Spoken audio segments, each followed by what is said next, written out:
A foreign flagged vessel traveling in the US hired a South African through a recruiter. The crew member had been on a B2 traveling visa, and the recruiter knew that, but placed them anyways. When it became clear that this crew member needed a B1 visa, someone recommended a visa run. The crew member travels to South America, they re-enter the US with their employment papers, and they're logged in the system as a B1. When they arrived back into the US, Customs and Border Protection agents pulled them out of line for questioning. UBP agents are specifically trained these days to notice those small details that led to pulling this crew member out and getting interrogated. The agents went as far as going into their Canva account, leading them to an old CV that highlighted them working under their B2 visa, a direct violation of the B2 terms. They were placed on the next flight out back to their home country and banned from the United States for 5 years. Visas in yachting has always been confusing, which has led crew members to do the visa run. But with stricter US immigration enforcement and agencies racing to place crew fast, people are getting placed on yachts with the wrong visas, getting caught and getting banned. It's terrifying, and it's happening more than you think.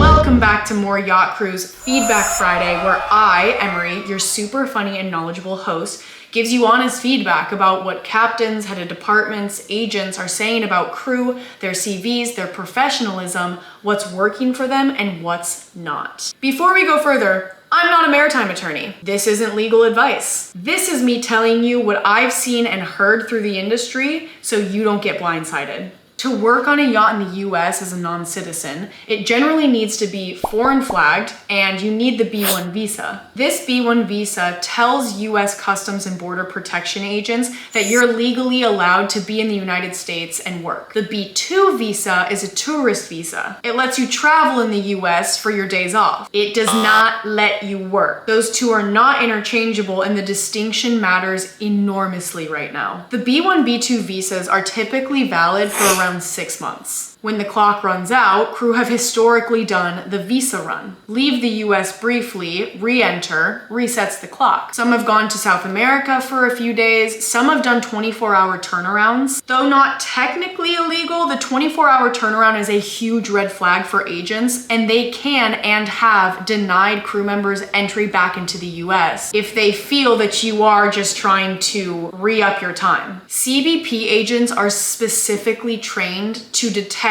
these visa runs. They're looking at how long were you on vacation for, your nationality, how many days are left on your visa before you left, and is it a coincidence that you're taking this vacation time before it runs out? They can pull your phone, your laptop, your email, photos, and they will if they feel like something's off. Captains that I've spoken with have said that the environment has shifted drastically. I've heard that if crew do need to leave the US now, to at least go for 4 or 5 days. But even then, nothing is guaranteed. If you take anything away from today's Feedback Friday, let it be these. If you have any questions at all about your visa status or how to correctly renew your B1 visa, talk to a maritime attorney. It will be less traumatic and certainly a lot cheaper than getting deported. Don't rely on anyone else to make sure that you have the right visa and time. That is your responsibility. And check your visa status regularly. There are cases of agents making errors. Wrong visa entered, crew not stamped in at all. You need to know what's on your record. And don't wait until the last minute to get out of the country. Plan your trip and get it confirmed with captain. Weeks, even months before your time has run out. This isn't malicious, and we know that. Crew are on tight schedules. Their home flights are 20+ hours. And the system is genuinely hard to navigate. But the consequences right now are real and they're harsh. So stay ahead of it. I hope this helps, and thanks for watching.